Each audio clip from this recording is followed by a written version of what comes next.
Welcome to Nightfall Narratives, the podcast that goes where shadows and stories intersect to explore the eerie and enigmatic.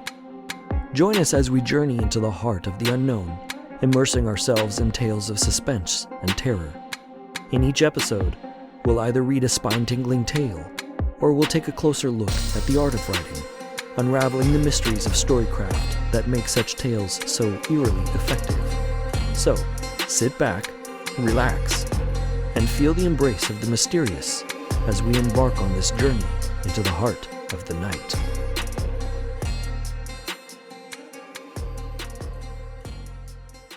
Welcome to another episode of Nightfall Narratives. I'm your Nightfall narrator, R. Douglas Patton. In this episode, we'll continue reading chapters 7 and 8 of the classic tale, The Dunwich Horror by H.P. Lovecraft.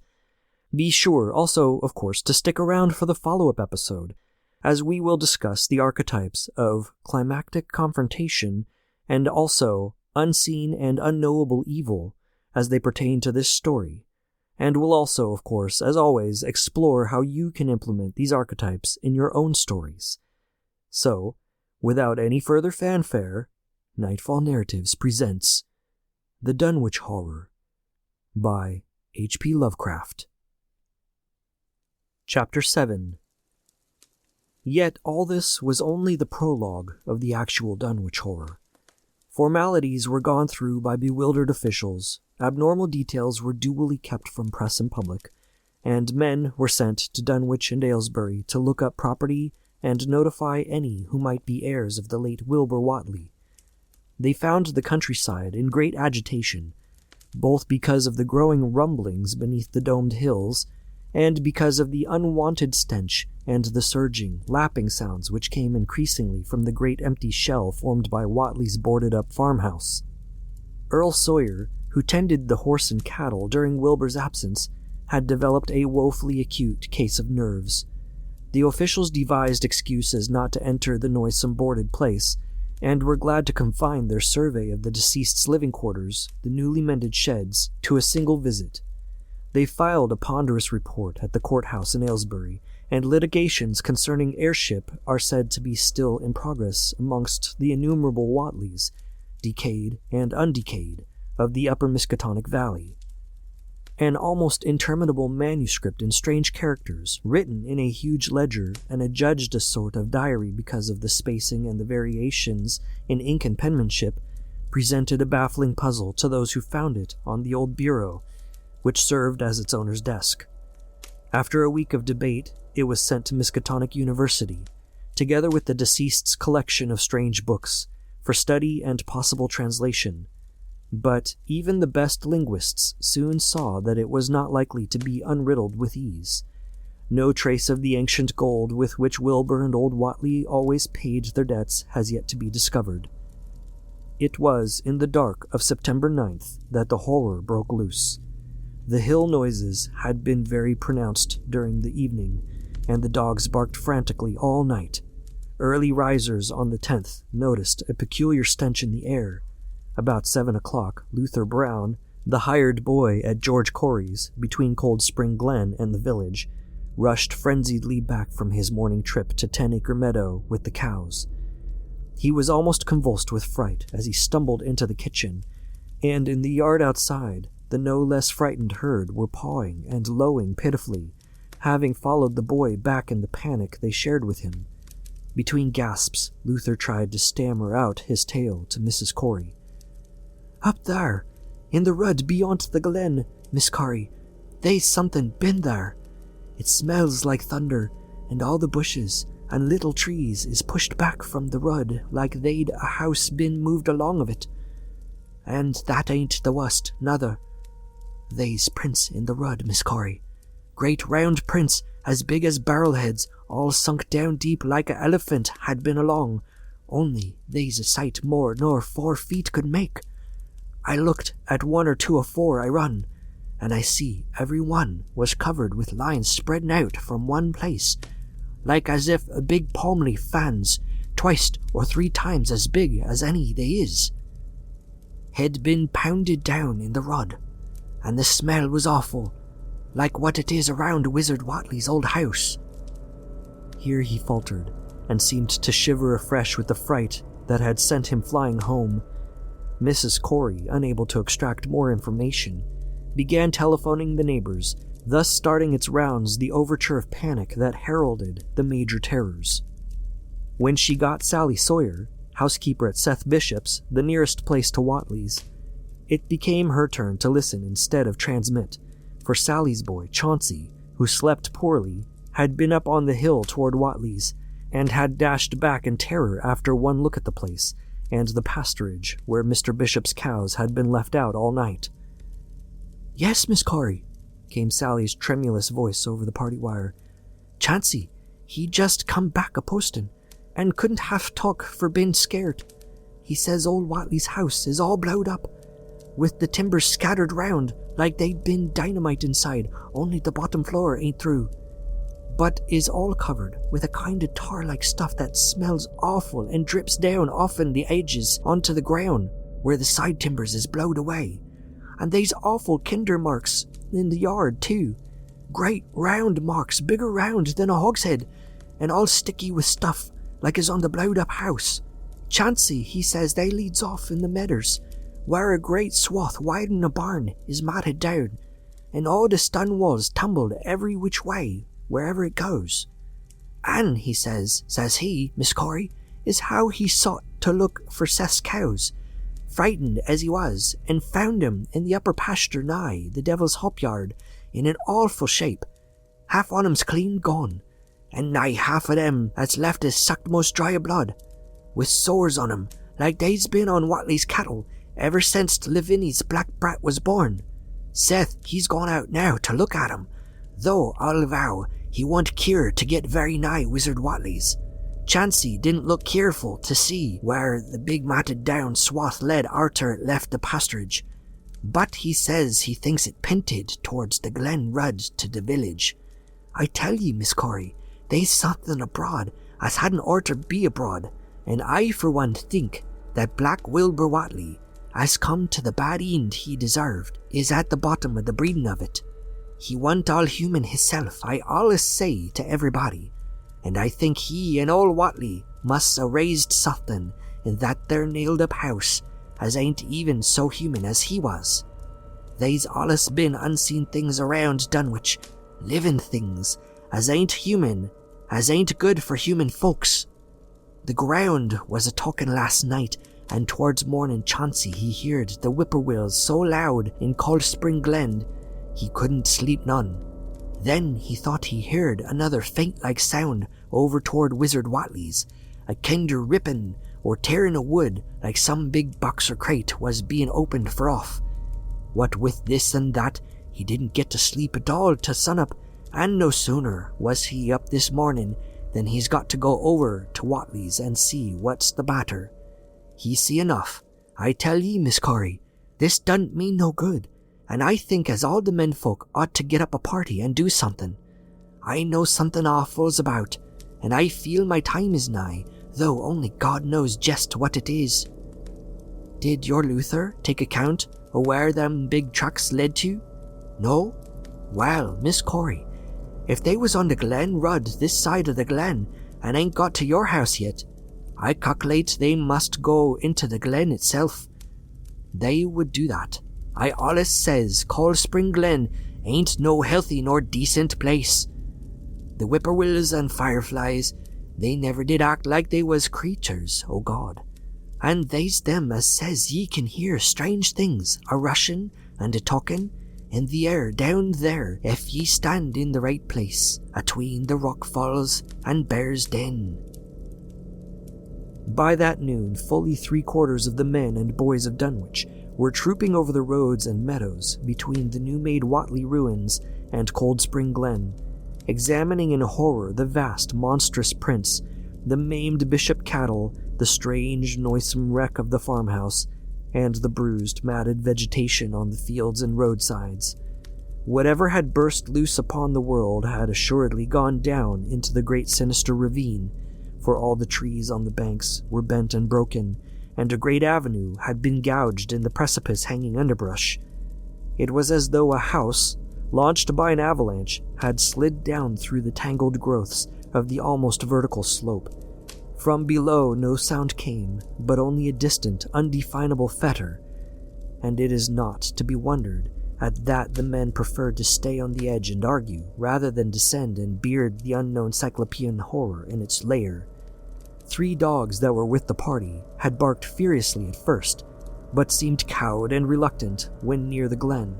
Someone telephoned the news to the Aylesbury Transcript, but the editor, accustomed to wild tales from Dunwich, did no more than concoct a humorous paragraph about it, an item soon afterward reproduced by the Associated Press. That night, everyone went home, and every house and barn was barricaded as stoutly as possible. Needless to say, no cattle were allowed to remain in open pasturage. About 2 a.m, a frightful stench and the savage barking of the dogs awakened the household at Elmer Fry's on the eastern edge of Cold Spring Glen, and all agreed that they could hear a sort of muffled swishing or lapping sound from somewhere outside. Mrs. Fry proposed telephoning the neighbors, and Elmer was about to agree when the noise of splintering wood burst in upon their deliberations. It came, apparently, from the barn, and was quickly followed by a hideous screaming and stampeding amongst the cattle. The dogs slavered and crouched close to the feet of the fear-numbed family. Fry lit a lantern through force of habit, but knew it would be death to go out into that black farmyard. The children and the womenfolk whimpered, kept from screaming by some obscure, vestigial instinct of defense which told them their lives depended on silence. At last the noise of the cattle subsided to a pitiful moaning, and a great snapping, crashing, and crackling ensued.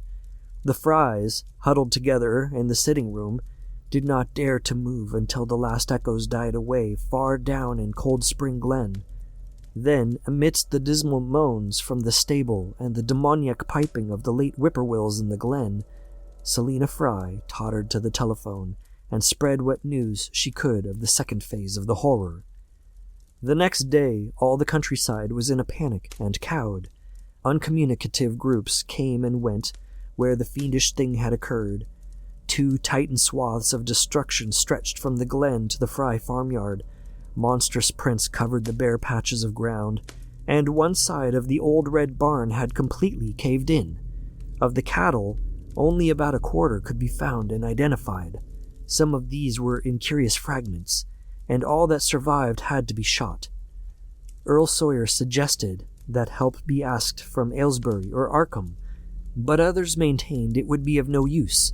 Old Zebulon Whatley, of a branch that hovered about halfway between soundness and decadence, made darkly wild suggestions about rites that ought to be practiced on the hilltops. He came of a line where tradition ran strong, and his memories of chanting in the great stone circles were not altogether connected with Wilbur and his grandfather. Darkness fell upon a stricken countryside, too passive to organize for real defense. In a few cases, closely related families would band together and watch in the gloom under one roof. But in general, there was only a repetition of the barricading of the night before, and a futile, ineffective gesture of loading muskets and setting pitchforks handily about. Nothing, however, occurred except some hill noises, and when the day came, there were many who hoped that the new horror had gone as swiftly as it had come. There were even bold souls who proposed an offensive expedition down in the glen, though they did not venture to set an actual example to the still reluctant majority. When night came again, the barricading was repeated, though there was less huddling together of families. In the morning, both Fry and the Seth Bishop households reported excitement among the dogs and vague sounds and stenches from afar, while early explorers noted with horror a fresh set of the monstrous tracks in the road skirting Sentinel Hill. As before, the sides of the road showed a bruising indicative of the blasphemously stupendous bulk of the horror, whilst the conformation of the tracks seemed to argue a passage in 2 directions, as if the moving mountain had come from Cold Spring Glen and returned to it along the same path. At the base of the hill, a 30-foot swath of crushed shrubbery and saplings led steeply upward, and the seekers gasped when they saw that even the most perpendicular places did not deflect the inexorable trail. Whatever the horror was, It could scale a sheer stony cliff of almost complete verticality, and as the investigators climbed around to the hill's summit by safer routes, they saw that the trail ended, or rather, reversed, there. It was here that the Watleys used to build their hellish fires and chant their hellish rituals by the table-like stone on May Eve and Hallowmass. Now that very stone formed the center of a vast space, thrashed around by the mountainous horror, whilst upon its slightly concave surface was a thick-fetid deposit of the same tarry stickiness observed on the floor of the ruined Watley farmhouse when the horror escaped. Men looked at one another and muttered. Then they looked down the hill. Apparently the horror had descended by a route much the same as that of its ascent. To speculate was futile. Reason, logic, and normal ideas of motivation stood confounded. Only old Zebulon, who was not with the group, could have done justice to the situation or suggested a plausible explanation. Thursday night began much like the others, but it ended less happily. The whippoorwills in the glen had screamed with such unusual persistence that many could not sleep, and about 3 a.m. all the party telephones rang tremulously. Those who took down their receivers heard a fright-mad voice shriek out, "Help! Oh, my God!" And some thought a crashing sound followed the breaking off of the exclamation. There was nothing more. No one dared do anything, and no one knew till morning whence the call came. Then those who had heard it called everyone on the line, and found that only the Frys did not reply. The truth appeared an hour later, when a hastily assembled group of armed men trudged out to the Fry place at the head of the glen. It was horrible, yet hardly a surprise. There were more swaths and monstrous prints, but there was no longer any farmhouse. It had caved in like an eggshell, and amongst the ruins nothing living or dead could be discovered, only a stench and a tarry stickiness. The Elmer Frys had been erased from Dunwich. Chapter 8. In the meantime, a quieter, yet even more spiritually poignant phase of the horror had been blackly unwinding itself behind the closed door of a shelf-lined room in Arkham. The curious manuscript record, or diary, of Wilbur Whatley, delivered to Miskatonic University for translation, had caused much worry and bafflement among the experts in languages both ancient and modern. Its very alphabet, notwithstanding a general resemblance to the heavily shaded Arabic used in Mesopotamia, being absolutely unknown to any available authority. The final conclusion of the linguists was that the text represented an artificial alphabet, giving the effect of a cipher, though none of the usual methods of cryptographic solution seemed to furnish any clue. Even when applied on the basis of every tongue the writer might conceivably have used. The ancient books taken from Whatley's quarters, while absorbingly interesting, and in several cases promising to open up new and terrible lines of research among philosophers and men of science, were of no assistance whatever in this matter. One of them, a heavy tome with an iron clasp, was in another unknown alphabet, this one of a very different cast, and resembling Sanskrit more than anything else. The old ledger was at length given wholly into the charge of Dr. Armitage, both because of his peculiar interest in the Whatley matter and because of his wide linguistic learning and skill in the mystical formulae of antiquity and the Middle Ages. Armitage had an idea that the alphabet might be something esoterically used by certain forbidden cults which have come down from old times and which have inherited many forms and traditions from the wizards of the Saracenic world. That question, however, he did not deem vital, since it would be unnecessary to know the origin of the symbols if, as he suspected, they were used as a cipher in a modern language. It was his belief, considering the great amount of text involved, that the writer would scarcely have wished the trouble of using another speech than his own, save perhaps in certain special formulae and incantations. Accordingly, he attacked the manuscript with the preliminary assumption that the bulk of it was in English. Dr. Armitage knew, from the repeated failures of his colleagues, that the riddle was a deep and complex one, and that no simple mode of solution could merit even a trial.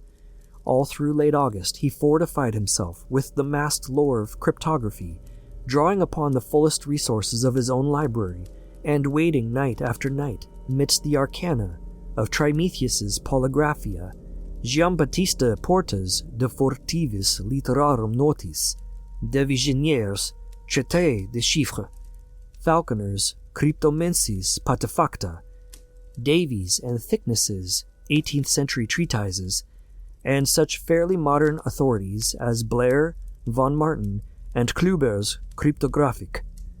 He interspersed his study of the books with attacks on the manuscript itself, and in time became convinced that he had to deal with one of those subtlest and most ingenious of cryptograms, in which many separate lists of corresponding letters are arranged like the multiplication table, and the message built up with arbitrary keywords known only to the initiated. The older authorities seemed rather more helpful than the newer ones, and Armitage concluded that the code of the manuscript was one of great antiquity, no doubt handed down through a long line of mystical experimenters. Several times he seemed near daylight, only to be set back by some unforeseen obstacle. Then, as September approached, the clouds began to clear. Certain letters, as used in certain parts of the manuscript, emerged definitely and unmistakably, and it became obvious that the text was indeed in English. On the evening of September 2nd, the last major barrier gave way, and Dr. Armitage read for the first time a continuous passage of Wilbur Whatley's annals. It was in truth a diary, as all had thought, and it was couched in a style clearly showing the mixed occult erudition and general illiteracy of the strange being who wrote it. Almost the first long passage that Armitage deciphered, an entry dated November 26, 1916, proved highly startling and disquieting. It was written, he remembered, by a child of 3.5, who looked like a lad of 12 or 13. "Today, learned the Aklo for the Sabaoth," it ran, "which did not like, it being answerable from the hill and not from the air. That upstairs more ahead of me than I had thought it would be, and is not like me to have much earth brain. Shot Elam Hutchinson's collie Jack when he went to bite me, and Elam says he would kill me if he dast. I guess he won't. Grandfather kept me saying the dough formula last night, and I think I saw the inner city at the 2 magnetic poles. I shall go to those poles when the earth is cleared off, if I can't break through with the do-na formula when I commit it.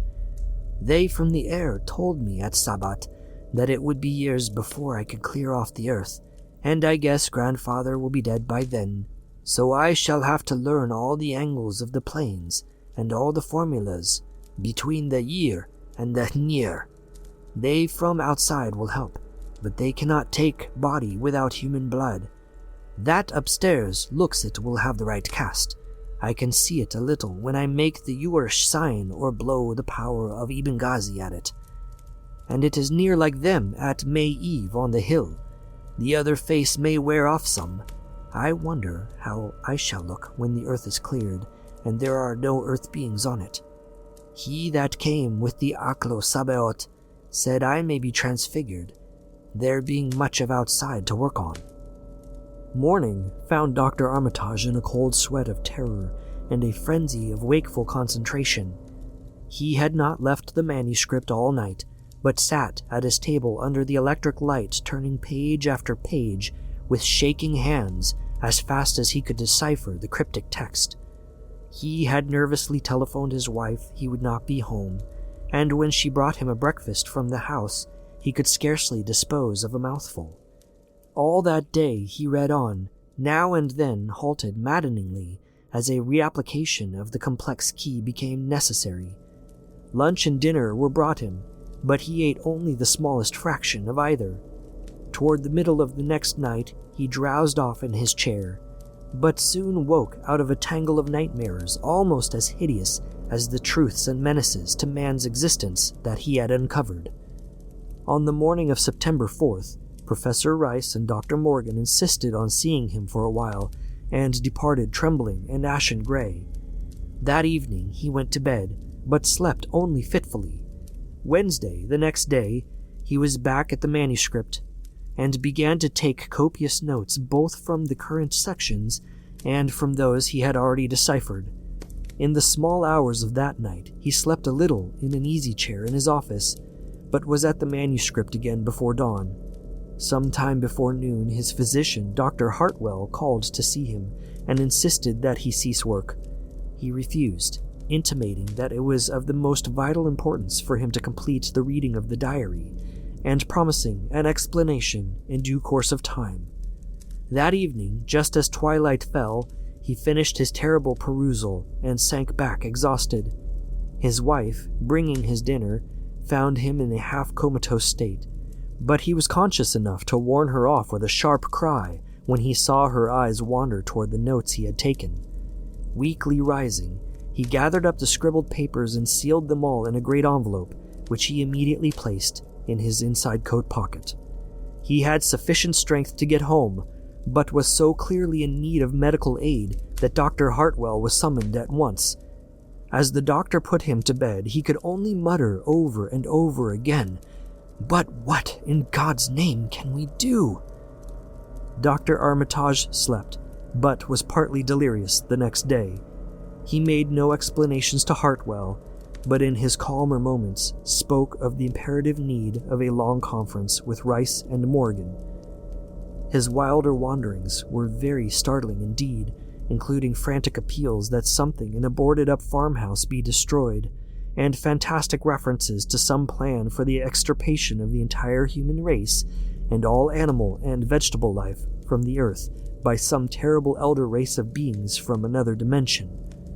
He would shout that the world was in danger, since the elder things wished to strip it and drag it away from the solar system and cosmos of matter into some other plane or phase of entity from which it had once fallen vigintillions of eons ago.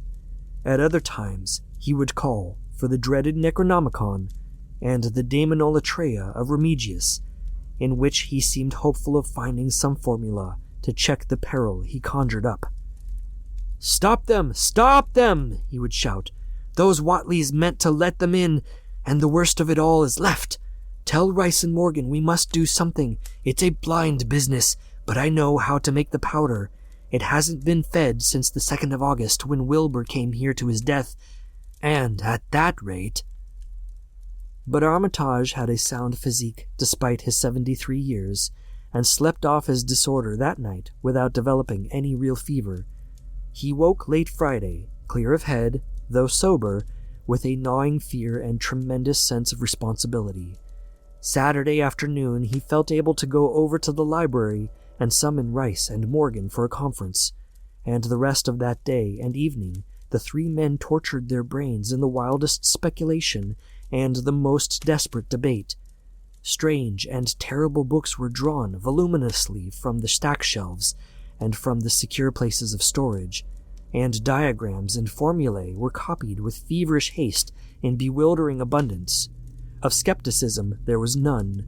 All three had seen the body of Wilbur Whatley as it lay on the floor in a room of that very building, and after that not one of them could feel even slightly inclined to treat the diary as a madman's raving. Opinions were divided as to notifying the Massachusetts State Police, and the negative finally won. There were things involved which simply could not be believed by those who had not seen a sample, as indeed was made clear during certain subsequent investigations. Late at night, the conference disbanded without having developed a definite plan, but all day Sunday, Armitage was busy comparing formulae and mixing chemicals obtained from the college laboratory. The more he reflected on the hellish diary, the more he was inclined to doubt the efficacy of any material agent in stamping out the entity which Wilbur Whatley had left behind him, the earth-threatening entity which, unknown to him, was to burst forth in a few hours and become the memorable Dunwich Horror. Monday was a repetition of Sunday with Dr. Armitage, for the task in hand required an infinity of research and experiment. Further consultations of the monstrous diary brought about various changes of plan, and he knew that even in the end a large amount of uncertainty must remain. By Tuesday, he had a definite line of action mapped out, and believed he would try a trip to Dunwich within a week. Then, on Wednesday, the great shock came. Tucked obscurely away in a corner of the Arkham Advertiser was a facetious little item from the Associated Press telling what a record-breaking monster the bootleg whiskey of Dunwich had raised up. Armitage, half stunned, could only telephone for Rice and Morgan. Far into the night they discussed, and the next day was a whirlwind of preparation on the part of them all. Armitage knew he would be meddling with terrible powers, yet saw that there was no other way to annul the deeper and more malign meddling which others had done before him. As the shadows lengthen and the night falls, we come to the end of another episode of Nightfall Narratives.